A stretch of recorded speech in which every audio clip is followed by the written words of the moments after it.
Hello, everybody. Welcome back to Christmas Eve's Christmas reading. We are doing How the Grinch Stole Christmas yet again. Um, Everybody who down in Whoville liked Christmas a lot, but the Grinch who lived just north of Whoville did not. The Grinch hated Christmas the whole Christmas season. Now please don't ask us why. No one quite knows the reason. It could be his head wasn't screwed on just right. It could be perhaps that his shoes were too tight. But I think the most likely reason of all may have been that his heart was 2 sizes too small. But whatever the reason, his heart or his shoes, he stood there on Christmas Eve, hating the Who's, staring down from his cave with a sour, grinchy frown at the warm lighted windows below in their town, where he knew every Who down in Whoville beneath was busy now, hanging a mistletoe wreath, and they're hanging their stockings. He snarled with a sneer. Tomorrow is Christmas. It is practically here. Then he growled, with his Grinch fingers tapping nervously. I must find some way to stop Christmas from coming. For tomorrow he knew, Maddie, all the Who girls and boys would wake bright and early. They'd rush over their toys. And then, oh the noise, noise. That's one thing he hated, the noise.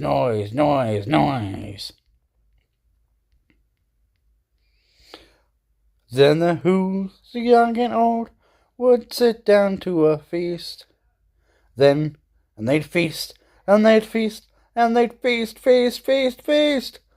They would feast on Who pudding, and rare Who roast beast, which was something the Grinch could not stand in the least. And then they do something he liked least of all. Every Who down in Whoville, the tall and the small, would stand close together with Christmas bells ringing. They'd stand hand in hand, and the Who's would start singing. They'd sing, they'd sing, and they'd sing. And the more the Grinch thought of this Who Christmas thing, the more the Grinch thought, I must stop this whole thing. Why, for 53 years I've put up with it now. I must stop this Christmas from coming. But how? Then he got an idea, an awful idea. The Grinch got a wonderful, awful idea. I know just what they do, the Grinch laughed in his throat, and he made a quick Santa Claus hat and a coat, and he chuckled and clucked, what a great Grinchy trick! With this coat and this hat, I look just like Saint Nick. All I need is a reindeer. The Grinch looked around. But since reindeer are scarce, there was none to be found. But that did not stop the old Grinch.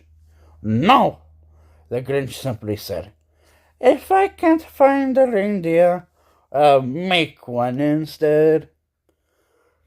So he called his dog Max.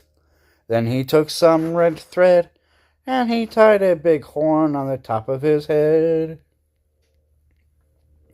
Then he loaded some bags and some empty old sacks on a ramshackle sleigh, and he hitched up old Max. Then the Grinch said, "Get up! Giddy up!" And the Slayers started going toward the homes where the Who's latest news and their town. All their windows were dark, quiet snow filled the air. All the Who's were dreaming sweet dreams without care. When he came to the first little house on the square, this is step number one. The old Grinchy claws hissed, and he climbed to the roof, empty bags in his fist.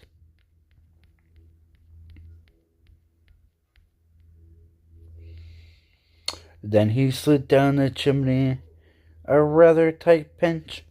But if Santa could do it, then so could the Grinch.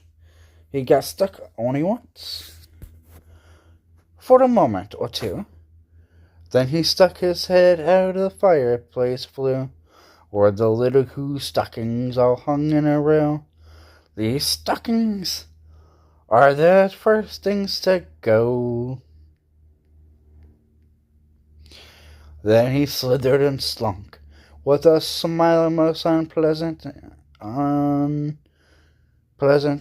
the whole room, and he took every present. Pop guns and bicycles, roller skates, drums, checkerboards, tricycles, popcorn and plums, and he stuffed them in bags. Then the Grinch very nimbly stuffed all the bags, one by one, up the chimney. Then he slunk to the icebox. He took the Who's feast. He took the Who pudding. He took the whole roast beef. He cleaned out the icebox as quick as a flash. Why, that Grinch even took their last can of Who hash. Then he stuffed all the food up the chimney with glee. And now, grinned the Grinch, I will stuff up the tree.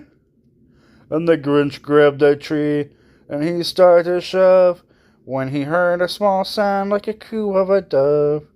He turned around so fast, and he saw a small Who, little Cindy Lou who was no more than 2. The Grinch had been caught by this tiny Who daughter, who'd got out of bed for a cup of cold water. She stared at the Grinch and said, "Santa Claus, why are you taking our Christmas tree? Why?" But you know, that old Grinch was so smart and so slick, he thought up a lie, and he thought it up quick. "Why, my sweet little child," the fake Santa Claus lad, "there's a light on this tree that won't light on one side. So I'm taking it home to my workshop, my dear. I'll fix it up there, then I'll bring it back here." And his fib fooled the child. Then he patted her head, and he got her a drink, and he sent her to bed. When Cindy Lou Who went to bed with her cup, he went to the chimney and stuffed the tree up. Then the last thing he took was a log for their fire. Then he went up the chimney himself, the old liar. On their walls he left nothing but hooks and some wire. And then the one speck of food that he'd left in the house was a crumb that was even too small for a mouse.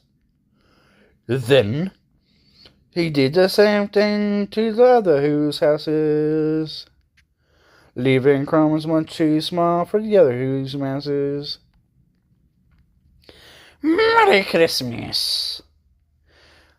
It was 1:15 dawn, all the Who's still abed, all the Who's still a snooze, when he packed up his sled, packed it up with the presents, the ribbons, the wrappings, the tags, and the tinsels, the trimmings, the trappings. 3,000 feet up the side of Mount Crumpet, he rode his load to the tippy top to dump it. Pooh to the Who's, he was grinchily humming. They're finding out now there's no Christmas is coming. They're just waking up. I know just what they'll do. Their mouths will hang open a minute or two. Then the Who's done Hoover will all cry, boo-hoo. That's a noise. That's a noise, grinned the Grinch, that I must simply hear. So he paused, and the Grinch put in his hand to his ear, and he did hear a sound rising over the snow. It started in a low, then it started to grow. But the sound wasn't sad. Why, this sound sounded merry. It couldn't be so.